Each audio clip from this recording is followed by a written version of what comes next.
Hey, Brian, let me ask you a question. What's up? In the HR and payroll world that's filled with so many different systems, what advice would you give to someone who's looking to simplify things? That is a great question. And it makes me think of this time I was working for a consultant, and it was crazy because all the clients had different systems. A lot of times, like you use one system for all your clients, but no. So I was terrified. And the one system that really stood out to me was Bamboo HR. Made my life so much easier. Do what we did and get a free demo of bamboohr.com/free demo. Get back to doing what you actually love in HR. Go to bamboohr.com/free demo.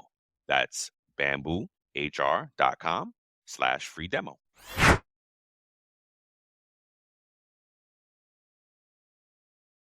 Welcome to our podcast, It's About Payroll. We're your hosts, Brian Escobar and Walter William Duncan III. Whether you're new to the payroll game or a seasoned veteran, we have something for you.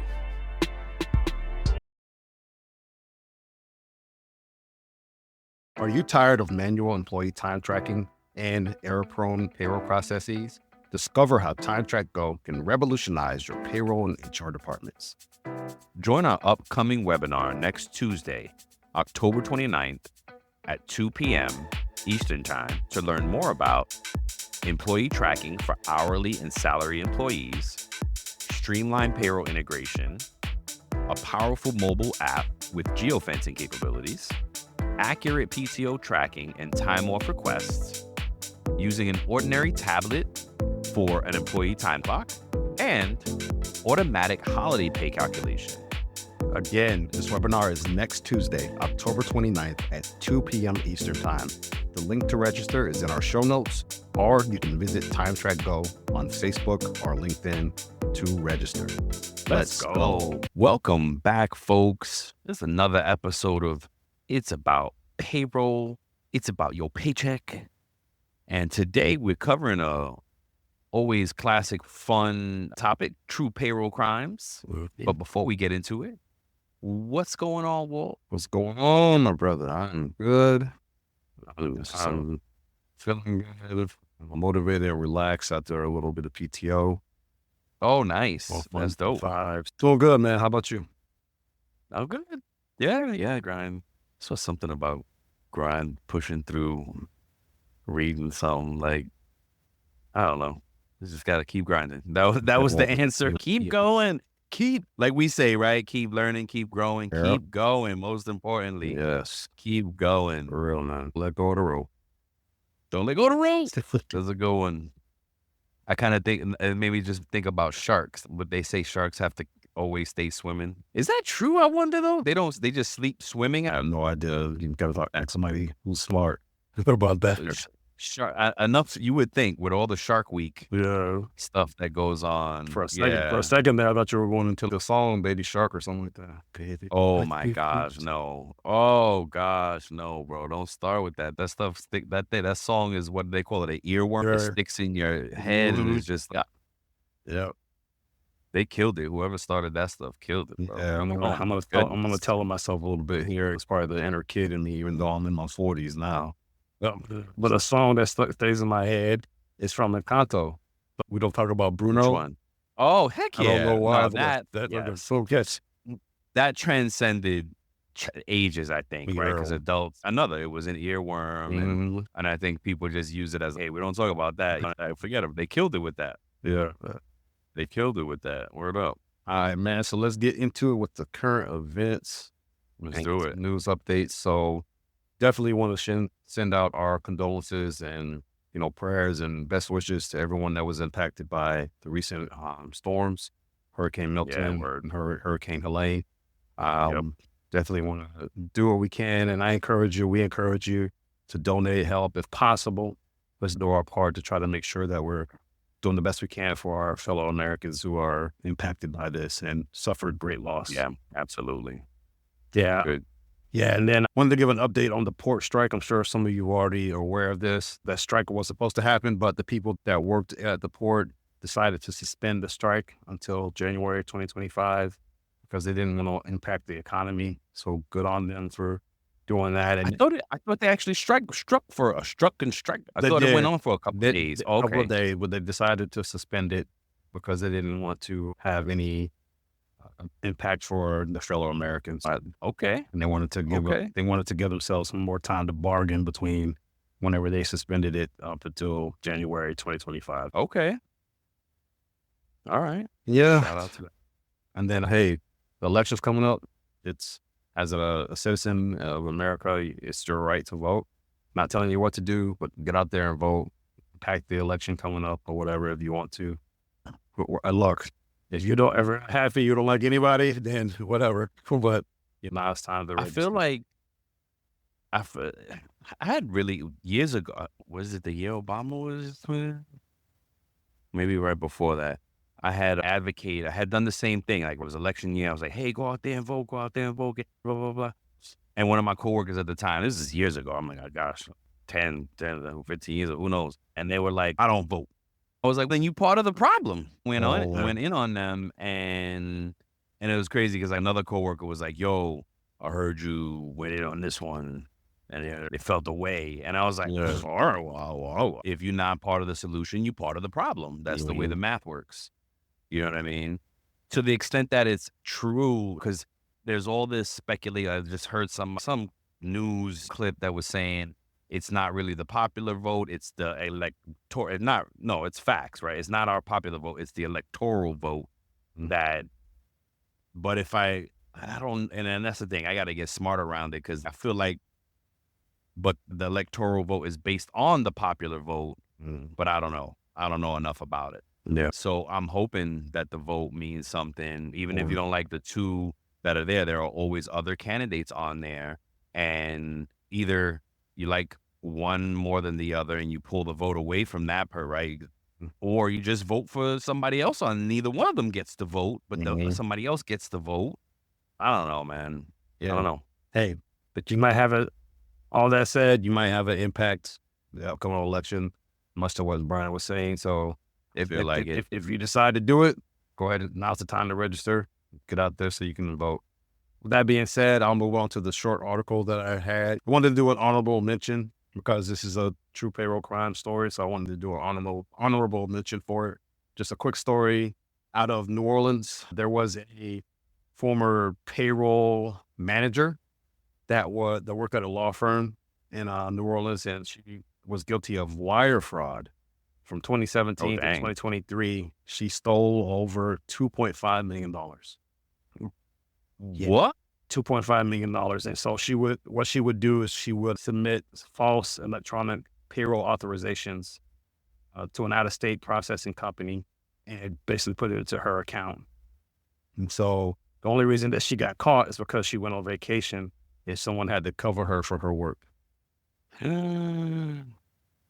It's the only reason she got caught. She's not smart because you leave that. How would you forget? Wait, oh crap! You know what? And that's a perfect example. We and get into it more. Yeah.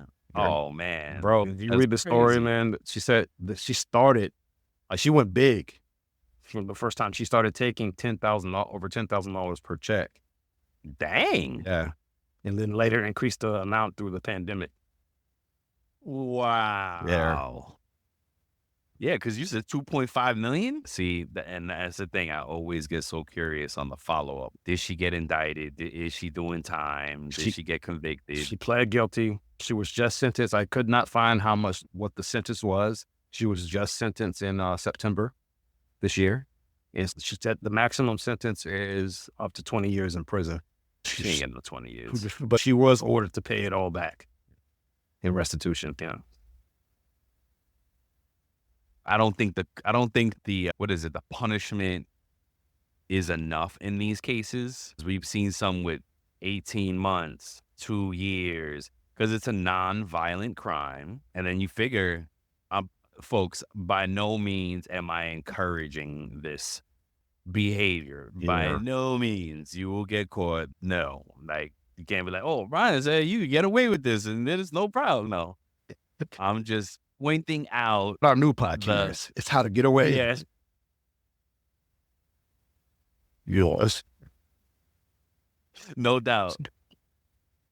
Oh gosh. Oh, God. Shoot, after they make shows how to get away with murder, but no, I just don't think, because if you think about it, if she got like 2 years, even 3 years, but she has still some of the money, or Mhm. if she just blew it, then yeah, They the 2 years is fine. Yeah, You they said that But if they still she bought have cars. She bought 8 cars with it. Like, 8 cars, yeah. jeez, what? That's still not $2.5 million unless No, they were no. all Lamborghinis, Yeah, all Ferrari. You know what I mean? Maseratis, yeah. Because then, yeah, all the cars go back. But I don't know. It's just, I guess my point is, if you actually saved, invested, and made some other winnings and getting Mhm. money, you put a bag in the ground of it somewhere, you come out in 2, 3 years, money's still there, and then the restitution has to be paid back. Yeah, but if you ain't got the money, the government's going to put you on a payment plan. They're going to Yep. garnish your wages, or you know what I'm Mhm. saying? All right, but if I have $1 million and buried in my backyard still, I'm gonna come out and be all right. I don't know. I don't know. It's not worth it for me. Yeah, Let's get man. that's great. I know people who went to prison. I ain't trying to go to Yeah, prison. yep, sir. There's no way. No. Yeah. There's Bro, nobody that I yeah. know that's been to prison that says, yeah, I'll go back. Like, Like, no. was Ain't nobody. it was definitely worth it. It was worth it. Yeah. No Oh, problem. no, I get No. it, I get it, I get it, man. Alright, so what do you got for So, us? anywho, so you know how we talk about, um, uh, if you're the only one that, like, this is the wrong thinking about some employees is like, hey, if you're the only one that knows how to do a job, some folks thinks it's job security, right? Yeah. Harvard Business Review dropped the article that kind of supports the psychology around why that is the case. And Mhm. they talk about why folks, like, some people think some employees that hold secrets feel like they have a really big status at the Mm, job. mm. Like, it drives how important they feel at work because they have a secret. But they do call out if they think the secret is like, Hey, it's Bob Pulver, host of You Podcast. Human centric AI, AI driven transformation, hiring for skills and potential, dynamic workforce ecosystems, responsible innovation. These are some of the themes my expert guests and I chat about, and we certainly geek out on the details. Nothing too technical. I hope you check it out.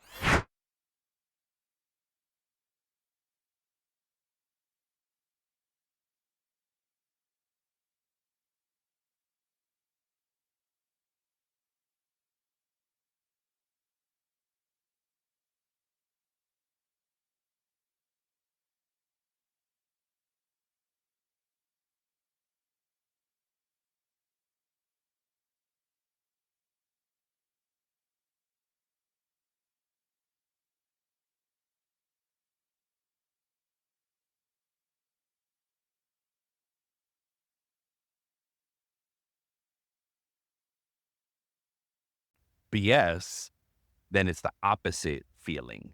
So, but all that to say, that for me, it drives that only me. Like, we run into it everywhere you work. There's at least one person in there that you know that doesn't want to share what they know. They think it's a secret, and now I'm valuable because I'm the only one that knows how to do this. Yeah. And it's not true. That is just not true, because as a leader, I'm trying to change that. Like, I can't have anybody in my team and they're the only one that knows how to do things. Yeah. Even my job, I'm not trying to be the only one that knows how to do what I do. I actively share how I do things and what makes me good at this job. I think that's a part of business continuity. Yeah, You know, heck right? yeah. Just in case something happened with you or See, but you speaking from that leader yeah. mentality, Mhm. you're like, wait, yeah, I agree. Of course you agree. You're a leader.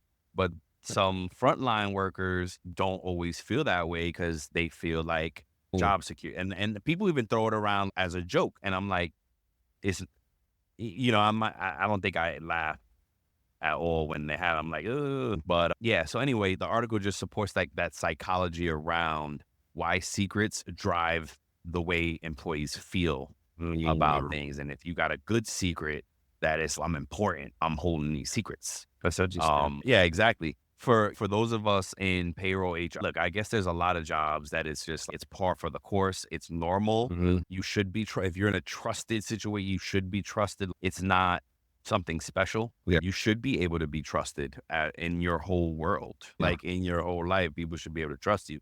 Now, I don't say that to say, oh, you can't have secrets. Oh, of course, human nature, privacy things. There are things that you hold close, but it doesn't mean that it's a secret. Is just, hey, that's private is very different than secrets. You know what I mean? Anywho, yeah, I thought it was a good article. Peep that, check that out, folks. Yeah. Great stuff, Brian. Yeah, man. Likewise, bro. Let's pay the bills. Sir, let's get it. Let's pay the bills. Shout out to TimeTrack Go. TimeTrack Go has introduced an innovative new feature designed to simplify time tracking for both exempt and non-exempt employees. This feature aligns with the recent changes in Fair Labor Standard Act for salaried employees. By automatically calculating standard 40-hour work weeks and accurately determining overtime where necessary, TimeTrack Go ensures precise employee time while maintaining accurate PTO balances. Additionally, the system can identify instances where non-exempt employees may not have reached that 40-hour threshold. To learn more, please contact TimeTrack Go at 888-321-9922 or visit www.timetrackgo.com. That's TimeTrack go.com. Let's go. Let's go. Let's go get paid. Yes, sir. That's what TimeTrack Go means, is get paid. Yeah, for real. Right? Do your time So you can or get you paid. won't get on time. paid. Yep. That's what I'm saying. I love it's like trending. Brittany Fur has put a few of them out where like people are making videos and stuff about finish your timesheets, submit your timesheets. And like people are just holding, the assumption is like it's the payroll person popping up at work with a sign. Yes. Oh, shout out to Brittany anyway, because she's the one who told us about this story that we're going to cover anyway for True Payroll. Yes. But she big timing us, so she ain't got time to come do it with us. Because I was like, hey, you should come and be on the show with this one.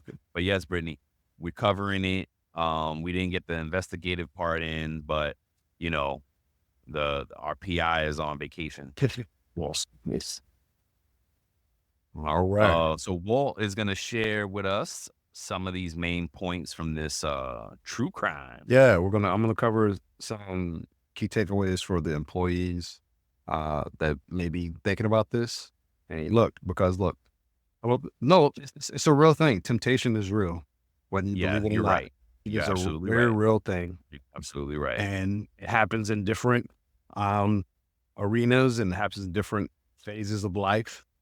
Yeah. You could be in a position in life like you've gone through a divorce, you're a single parent, and you're struggling. Broke as hell. Yep.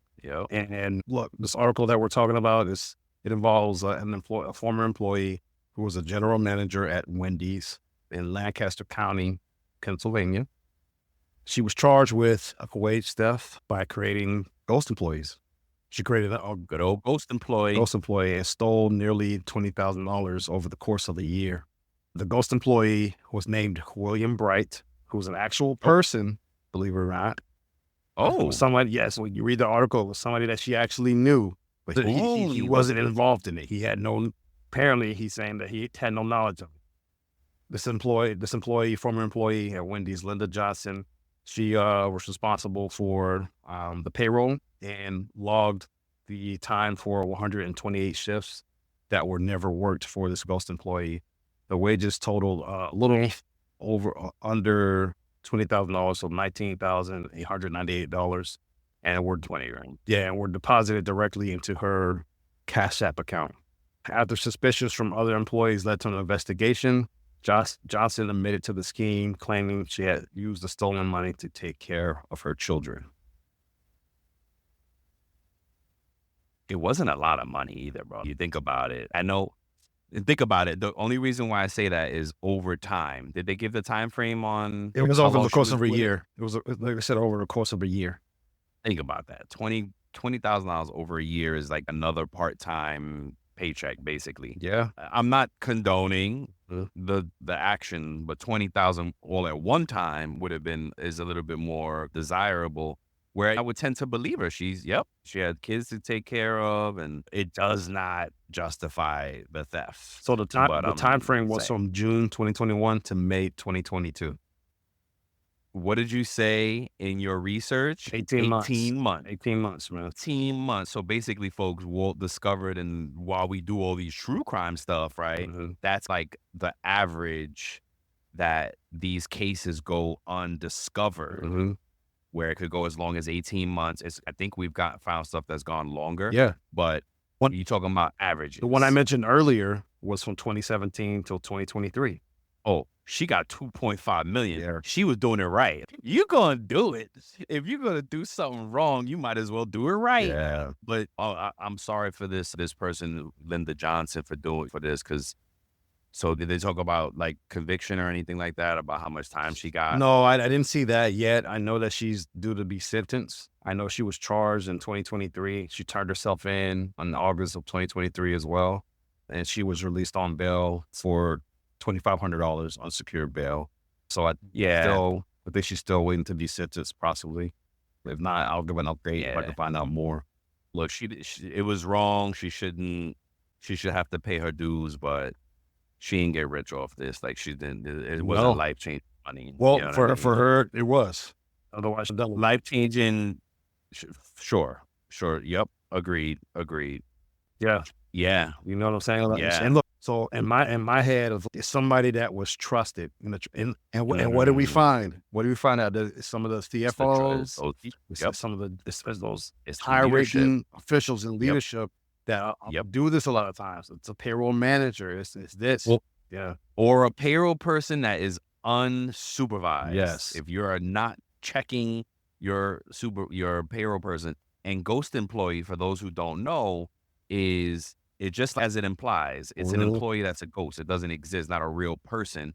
Even though this was a real person in life, that wasn't a real employee to Wendy's. Yeah. You know what I'm saying? Yeah. But although we have seen it where they do use real employees that are terminated or something like that, either way, it's a ghosting type of situation where you're paying money to somebody who's not actually receiving it, and you're rerouting those funds to yourself.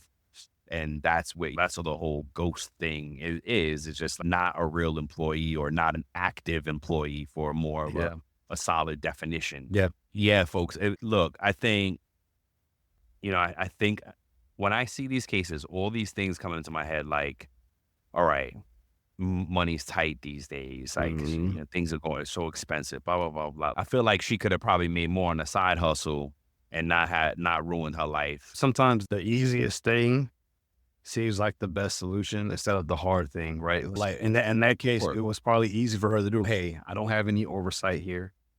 I'm able to go into the system and process payroll and create an employee and say this and say that. And look, at the end of the day, my kids are being fed. We're good. My bills are on time, and they'll justify it. I don't know. Look, I'm not a therapist or anything like that, but I think in her mind, she probably justified it some way, and to try to make her maybe so she was doing something right. Oh no, she was for herself and family. Yeah. She was doing something right. I think about John Q. You remember that movie with Denzel Washington? Think about that all the time when I hear these cases and stuff like that. She's probably the closest one, based on her excuse, to come toward that, because all the other cases we saw, it was like you could tell that they were just blowing the money. And, that's a great example, because at the end of it, he still was found guilty. Oh yeah, right. You got to go do the time, but it was worth it because he saved his son's life. Yeah. If you don't know, John Q was a movie. Wow, it's probably been a while that it's been out. Denzel Washington, go look it up. Great movie. He basically, I think did he like steal medicine, or he held emergency room hostage so his son could get surgery or something like that. And he gladly took the time that was coming to him to save his son's life. Hey, Brian, let me ask you a question. What's up? In the HR and payroll world that's filled with so many different systems, What advice would you give to someone who's looking to simplify things? That is a great question. And it makes me think of this time I was working for a consultant, and it was crazy because all the clients had different systems. A lot of times, like, you use one system for all your clients, but no. So I was terrified. And the one system that really stood out to me was Bamboo HR. Made my life so much easier. Do what we did and get a free demo of bamboohr.com/free demo. Get back to doing what you actually love in HR. Go to bamboohr.com/free demo. That's bamboohr.com/free demo. Because he couldn't get the money so he figured it out. He hijacked an emergency room. And shoot, wow. So you think already that thing is 22 years old already. Yeah. Hi, I'm Stephen Rothberg. And I'm Jeanette Leeds. And together, we're the co-hosts of the High Volume Hiring Podcast. Are you involved in hiring dozens or even hundreds of employees a year? If so, you know that the typical sourcing tools, tactics, and strategies, they just don't scale. Yeah. Our bi-weekly podcast features news, tips, case studies, and interviews with the world's leading experts about the good, the bad, and the ugly when it comes to high volume hiring. Make sure to subscribe today.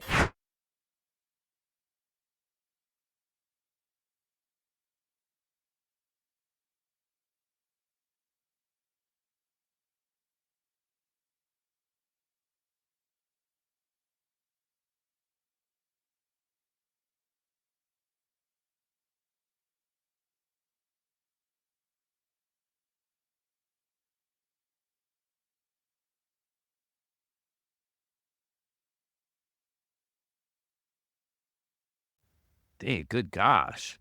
But it's a great, basically classic older movie now, right?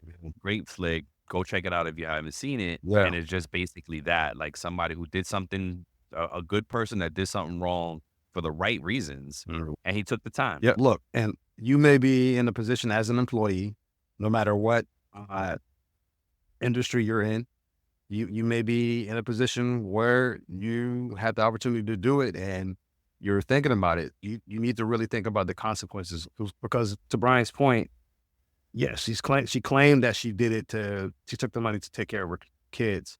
That did her her legal responsibility. You still, maybe if it's something the jury or ruling or the judge, maybe he's a little lighter on the sentence, but no, you're going to jail regardless. You get caught for that. When, hey, it was worth it for her. Great. Think about the risk. You have to think about the risk. Think about the consequences. Think about the consequences. Your professional reputation. This is a general manager. Yes. Oh my God. You say professional representation. I think about one of my coworkers, E. Lee. Shout out to E. Lee. And she prided herself so much on reputation. I was moving down here, and I didn't even. I'm gonna put it out there, E. Lee. I wasn't asking her to lie, but she took it that it was like, I was just like, hey, just say you don't remember when.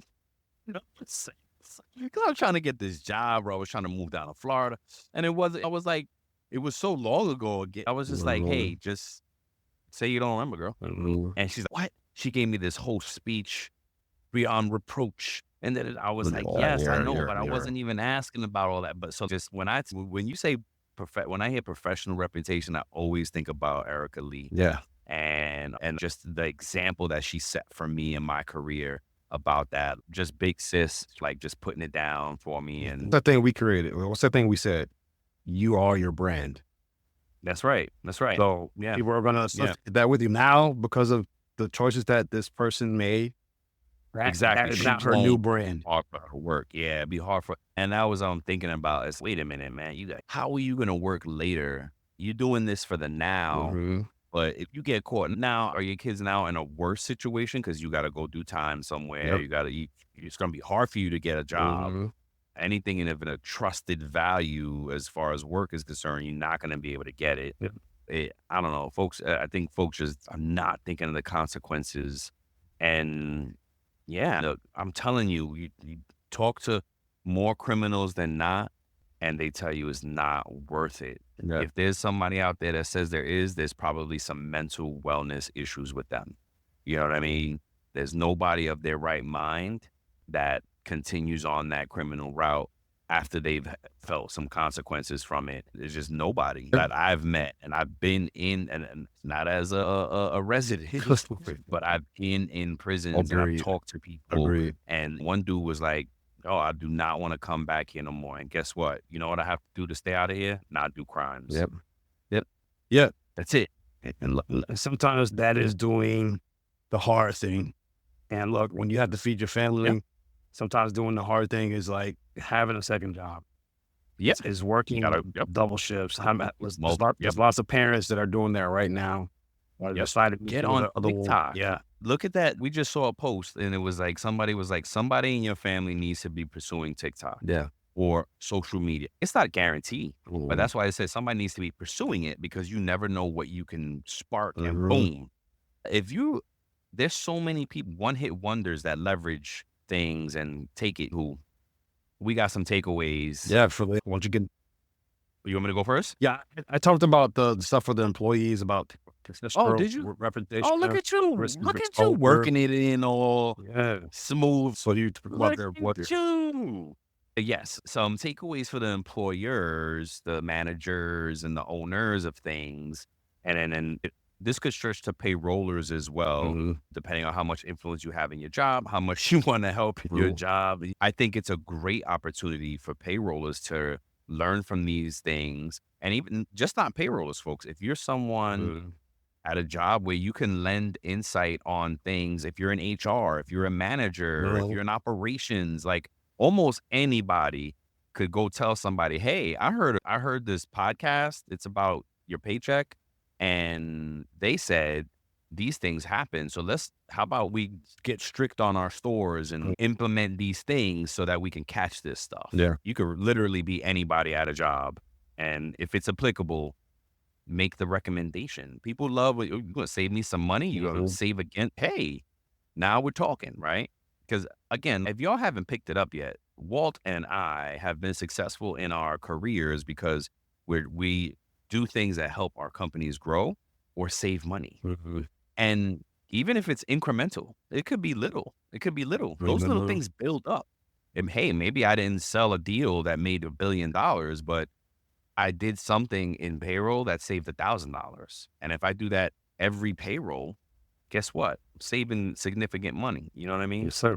And just for your managers to think, "Oh, wait, wow, he's doing something that is, or she is doing something that helps, that strengthens the payroll oversight or the managerial oversight," right? So that's the number one takeaway on the employer side, is strengthen your payroll oversight. This was a ghost employee, okay?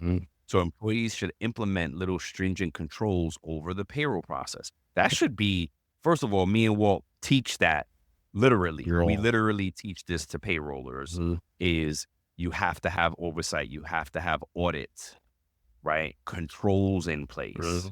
We teach it in our course. We say, hey, these type of things happen, and these are the ways to protect against it, right? Allowing one person to control the beginning to the end of something is not a good control. You need somebody to check that, even if it's hindsight, right? Hey, I may not have time to check it in the midst of processing payroll, but if somebody was checking this manager after the fact, they would have seen, wait a minute, who's this guy?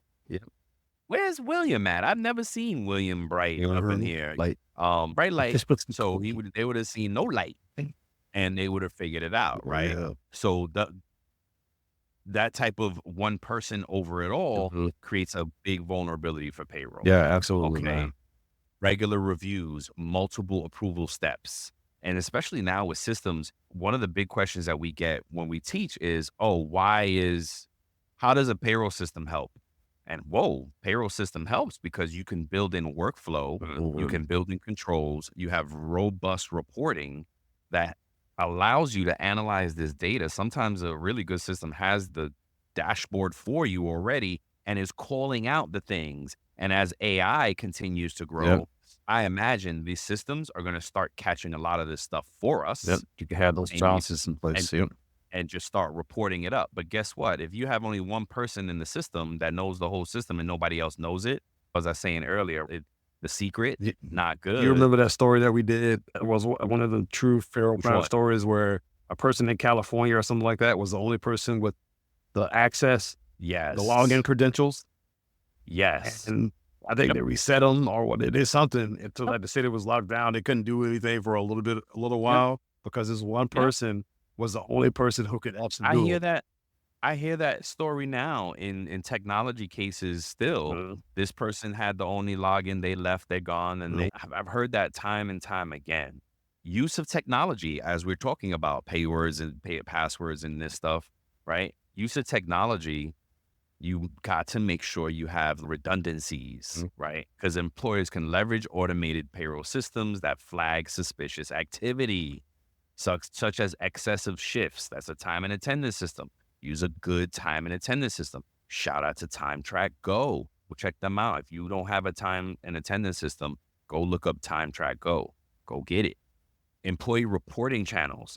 Encourage a culture where employees feel comfortable reporting suspicious activity. Okay.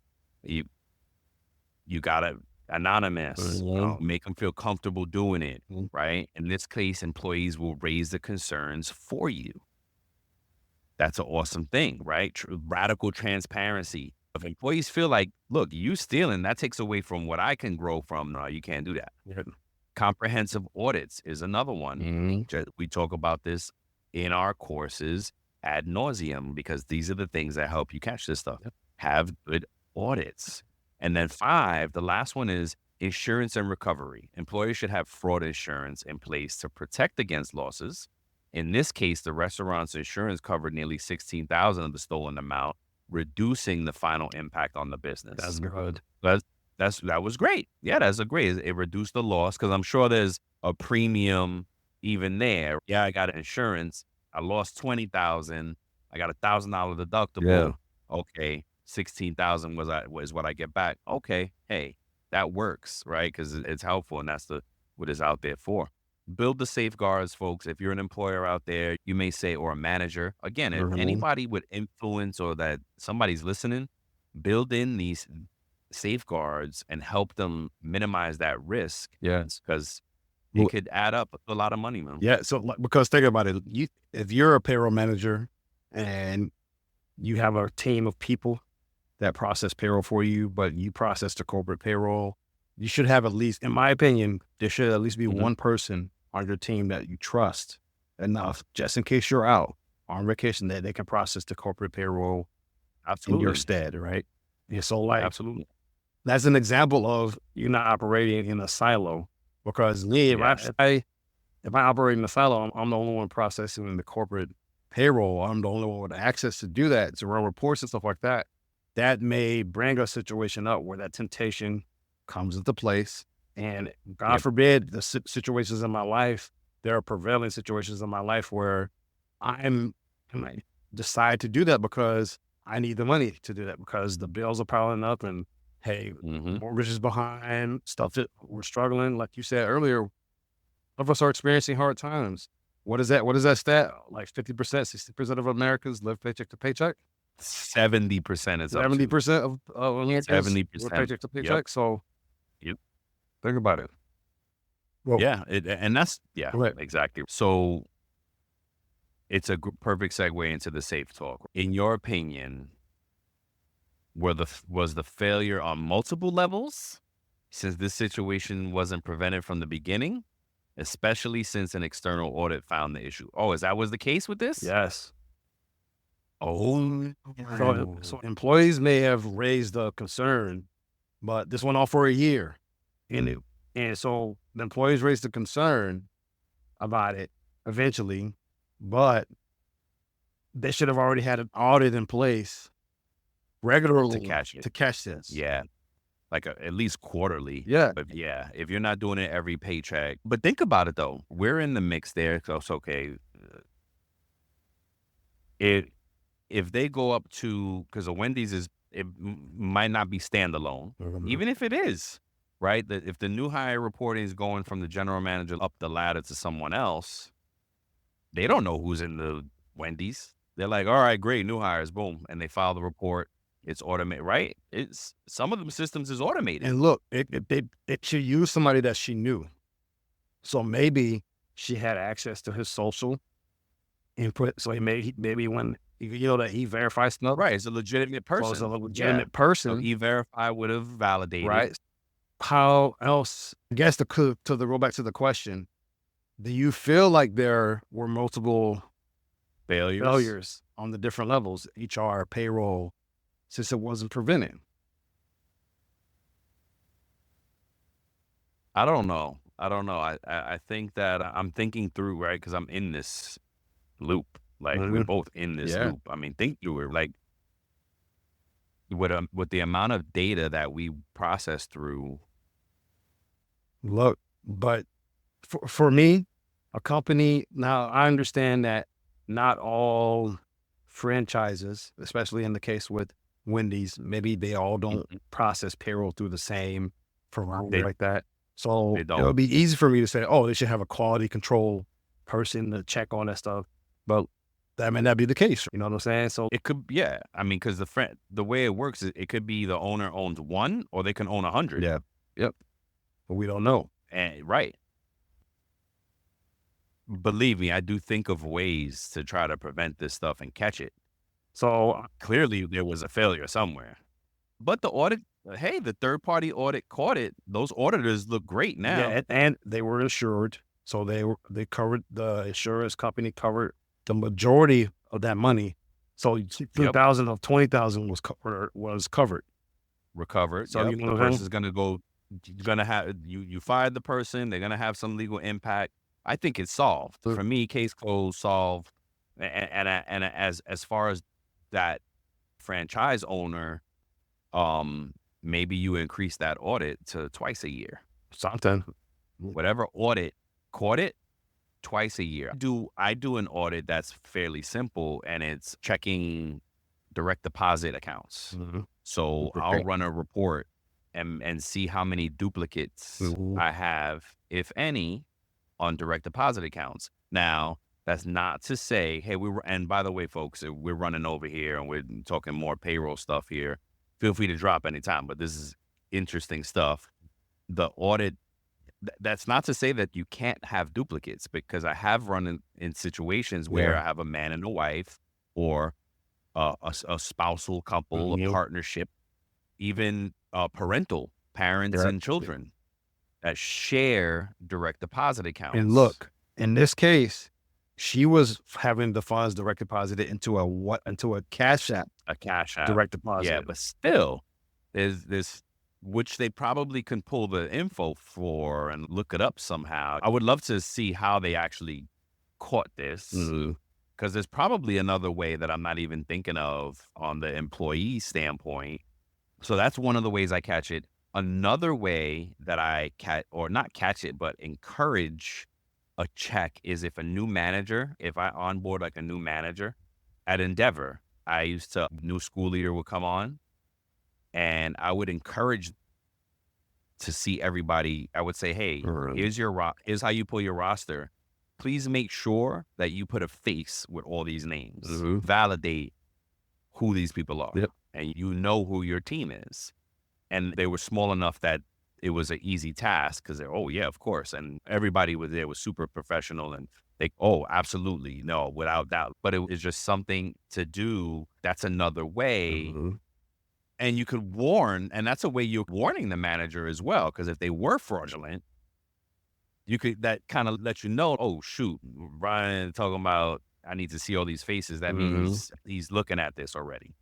So another good audit before we close this out is because she manually entered the time for this person. So you can do an audit, because most time systems, you can see who made the entry or made the punch. You say, why did she enter all this stuff? That's a really good. So what Walt is saying, if you have an automated system and 1 out of 1,000 employees are automated, and this one person is getting keyed in their whole time, every time, that is called, not that it's impossible, not that it's, meaning something's wrong, right? It doesn't have to lead to fraud. It could lead to training. Oh yeah, that's my son and I just do his thing all the time. Yeah. Or, oh, that's, you're going to find something Yeah. wrong behind Yeah, that. yeah, yeah. Like, why are you doing it for this one? Mhm. Oh, it's my friend. And Yeah. I'm not saying it's right at all, but it's going to be something wrong Mhm, behind that. mhm. You know what I mean? But that's a good one. That's a good one. And that's the thing. That's why we say use reliable systems, go get the TimeTrack Goes, go get the systems out there that are reliable, because you can pull these reports, you can create these audits, you can create the bells and whistles. Another one, for instance, is some systems will let you know if my direct deposit information changes, Yes, I get get an a email notification. from my system Yeah. that says, hey, your direct deposit information just changed. Mhm. So if somebody was able to hack into my account and change it, but they didn't reroute the email, like they didn't know enough to change something else, guess what? I'm going to get it, right? Yeah. And even if they change the email, you're going to get that as well. There's going to be notifications on it. So that's a good way as well. There are a bunch of little things, right? You know what I mean? And folks, just listen to the episodes. Go look at our auditing ones. Go look at our true crime ones. We talk about it all the time. Every time it comes up, I try to think about new stuff to share. Hey, reach out as well. Let us know. Heck yeah. Any audits, any checks and balances, Clever ways that you use. any controls that you use currently. We'd love to hear about it, man. Folks. That's it, folks. Another one. We went a little bit over today, but we'll be all right. Yeah, it's all good, young. Until next time. We love you. Peace. Peace.